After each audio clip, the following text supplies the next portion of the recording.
So, ayan mga besh, dahil nag-crave tayo ng sinigang na baboy, ayan, pinagluluto tayo ng ating partner na sobrang sarap magluto ng ulam, ayan. Sobrang sarap talaga siya mag-ulam mga besh. Sarap siyang magluto ng mga ulam, kaya siya yung palaging nagluluto ng ulam dito sa bahay, ayan. Yan, sobrang sarap na tingnan. Kahit hindi pa yun na luluto yung ating sinigang. Para naman tayong buntis. Kahit ano na lang ulam yung pinapaluto.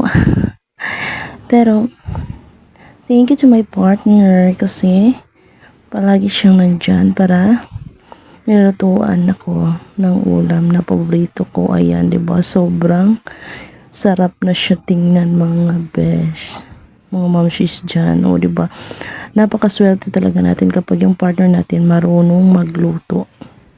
Undahan sila sa pagluluto ng ulam. O diba? Sobrang sarap na taga-besh. Ayun. So, dito na lang muna yung ating videos kasi natatakam na ako. Thank you for watching.